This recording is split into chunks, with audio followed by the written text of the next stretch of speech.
अस्सलाम वालेकुम दोस्तों। आजकल इंडिया पाकिस्तान बॉर्डर जो है वो बहुत ज़्यादा हीट अप हुआ है। और अगर आप इंडिया की साइड पर देखें तो यूँ लगता है जैसे इंडिया वाले ये समझते हैं कि वो आएंगे, जैसे वो कोई बॉलीवुड की मूवी चल रही है, अकेला एक सनी देओल आएगा, पाकिस्तान को उठाएगा, मुंह में डालेगा, चबाएगा और कहेगा जी चलो ख़त्म। इस तरह की, और ऐसे वो जो इंडियन मीडिया प्रोवोक कर रहा है जैसे एक मिनट में जनाब इंडिया जो है वो सब ये जंग शंग ख़त्म करके पाकिस्तान को, तो वो समझ। अब आपको आज मैं जो इस वक्त 2025 की लेटेस्ट फिगर्स हैं ताकत के हवाले से कि दोनों मुल्कों के पास ताकत कितनी है और क्या चीज़ इनको अब तक जंग से रोके हुए, इंडिया को ख़ासकर रोके हुए है जो पाकिस्तान के पास है। आप जिस जो समझ रहे हैं वो भी होगा, लेकिन एक ख़ास चीज़ मैं आपको इसमें बताने वाला हूँ कि ताकत के दरमियान तवाज़ुन। इंडिया सबसे पहले तो शुरू यहाँ से करते हैं कि इंडिया के पास इस वक्त जो उसका दफाई बजट है वो 82 अरब डॉलर है 2025 में, 82 अरब डॉलर। और पाकिस्तान का कितना है? 11 अरब डॉलर। लेकिन उसके बावजूद जब मैं आपको बताऊंगा कि इस वक्त पाकिस्तान के पास क्या है, चाहे वो फ़ौजी ज़मीनी हो, फ़िज़ाइया हो, बहरी हो, कुछ भी हो, रिज़र्व कितने हैं पाकिस्तान के पास फ़ौजी, और ये वो सारा मैं आपको इसकी डिटेल बताता हूँ। सबसे पहले स्टार्ट इस तरह करते हैं, पाकिस्तान की एक जामिया मुआवजना कर लेते हैं कि कौन सी फ़ौज ज़्यादा मजबूत है। न्यूक्लियर डेटरनेस में कौन आगे है, और 2025 में अगर कशीदगी बढ़ी तो मैदान जंग कैसा नज़र आएगा। आइए ज़रा इस पर मैं आपको स्टेप बाय स्टेप इस पर मैं बताता हूँ। सबसे पहले स्टार्ट करते हैं जी फ़ौजी एहलकारों पर, यानी कि ये जो ज़मीनी फ़ौजी टोटल है इनके पास कितने। भारत के पास इस वक्त कुल 50 लाख से ज़ायद फ़ौजी एहलकार मौजूद हैं, जिनमें 14 लाख एक्टिव ड्यूटी पर हैं। कुल 50 लाख हैं, 14 लाख जो हैं वो एक्टिव ड्यूटी पर हैं। पाकिस्तान के पास लगभग 17 लाख के करीब एहलकार हैं, जिनमें से 6.5 लाख एक्टिव एहलकार हैं। जब आप एक्टिव पे देखेंगे तो फ़र्क जो है उसको आप कम होता हुआ देखते जाइएगा। नंबर 2 पे आ जाइए, सबसे बड़ी ताकत न्यूक्लियर ताकत। अब ये बहुत इंपॉर्टेंट है, दोनों ममालिक जो हैं वो न्यूक्लियर ताकतें हामिल हैं, ये सबको पता है, पूरी दुनिया को पता है। पाकिस्तान के पास अंदाज़न इस वक्त 165 से 175 तक न्यूक्लियर वॉरहेड्स हैं, जबकि भारत के पास इस वक्त 160 से 170। ये बहुत गौर कीजिएगा कि इसमें पाकिस्तान आगे है इंडिया से। अच्छा, के वॉरहेड्स इंडिया के 170 मैक्सिमम है। ये डेटरनेस नहीं है दोनों ममालिक को। ये जो फ़र्क है ना, ये जो आपको नज़र आया अभी, इसी ने इंडिया को आज तक जंग से रोका हुआ है। यानी अगर ये ना होता तो इंडिया तो कब का जो है वो आकर हमला करके जनाब कहता कि ओ जी हमने तो ख़त्म कर दिया। नंबर 2-3 पर आ जाइए, फ़िज़ाइया।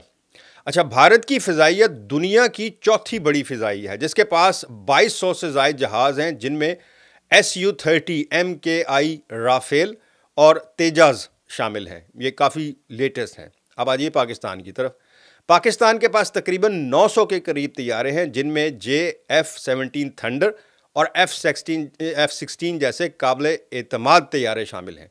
ये तैयारे उन तेजाज़ और राफ़ेल से ज़्यादा ख़तरनाक माने जाते हैं। अब आ जाइए ज़मीनी फ़ौज की तरफ।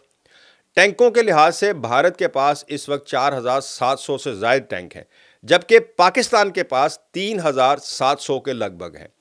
आर्टिलरी और बख्तरबंद गाड़ियों में भी भारत को फिगर जो है भारत के पास ज़्यादा है, लेकिन पाकिस्तान ने T-90 और VT-4 T-90 और VT-4 जैसे टैंक्स में सरमायाकारी की है। और इनके मुतालिक आप गूगल करके देख लीजिए कि T-90 और VT-4 जैसे टैंक क्या चीज़ें हैं। ये अददी बर्तरी जो होती है ना, उसके सामने ये कहाँ स्टैंड करते हैं। ये कितने टैंकों पर एक टैंक भारी होता है, ज़रा इसको भी गूगल करके देखिए कितने ख़तरनाक होते हैं। अच्छा, उसके बाद आ जाइए जी नंबर 5 पर बहरिया की जो इस वक्त ताकत है। भारतीय बहरिया के पास एक एयरक्राफ्ट कैरियर है, यानी 17 से ज़ायद आबदोज़े हैं और 300 से ज़ायद नेवल यूनिट्स हैं। पाकिस्तान की बहरिया कदरे छोटी लेकिन मुस्तैद है। इसके पास 8 से ज़ायद आबदोज़ें और 100 नेवल यूनिट्स हैं।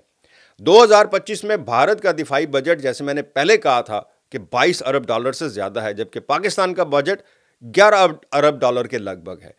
یعنی بھارت کے پاس مالی وسائل کی بڑی برتری ہے، لیکن پاکستان کم وسائل میں مؤثر دفاع کا تجربہ رکھتا ہے، اور جو پاکستان کی سرمایہ کاری اس پہ ہے دفاعی، اور اس نے تعداد پر نہیں کوالٹی پر فوکس کیا، اور یہ کوالٹی جو ہے یہ انڈیا کو پتہ ہے کہ ان کے پاس جس قسم کے ہتھیار ہیں وہ کیا ہے۔ اچھا، یہ موازنہ صرف طاقت دکھانے کے لیے نہیں ہے، بلکہ یہ بتانے کے لیے ہے کہ جنگ کسی کے حق میں جیت یا ہار نہیں ہوتی۔ دونوں ممالک ایٹمی طاقتیں ہیں، اور کسی بھی ٹکراؤ کا نقصان جو ہے وہ ناقابل تصور ہوگا۔ تو سوال یہ ہے کہ کیا ہمیں اسلحے کی دوڑ میں آگے بڑھنا ہے، جنگ کرنی ہے، یا خطے میں امن پیدا کرنا ہے، یا مل جل کر مسائل کا حل ڈھونڈنا ہے؟ انڈیا کو سننے کے بعد تو یہ نہیں لگتا کہ ان کا کوئی ارادہ پہلے بھی تھا، آج بھی ہے، لیکن میں نے آپ کو یہ بتانے کا مقصد طاقت کا موازنہ، فگرز اتنی بھی آگے پیچھے نہیں ہیں کہ انڈیا آپ کہتے ہوں کہ بہت بڑا ہے جی، وہ آئے گا پاکستان کو کھائے گا چلا جائے گا اس کے سنی دیول کی طرح۔ ایسا نہیں ہے۔ پاکستان ایک طاقت ہے، طاقت، اور فرق جو ہے نا وہ 19-20 کا فرق ہے۔ 19-20 کے فرق سے کوئی آ کر مار کر فوراً نہیں چلا جاتا، بھگتنا پڑتا ہے۔ جنگ ہوگی تو پھر برابر کی ہوگی اور ٹھیک ٹھاک ہوگی، لیکن نہیں ہونی چاہیے۔ اس میں عوام پس جاتی ہے، مہنگائی بڑھ جائے گی، بے روزگاری بڑھ جائے گی، سرمایہ کاری ڈوب جائے گی، اور دونوں ملکوں میں ہوگا، کسی ایک میں نہیں۔ کمنٹس میں ضرور بتائیے گا کہ آپ کو یہ موازنہ، آپ اسے ویریفائی کر سکتے ہیں جتنا میں نے آپ کو بتایا ہے۔ مجھے دیں اجازت، اللہ حافظ۔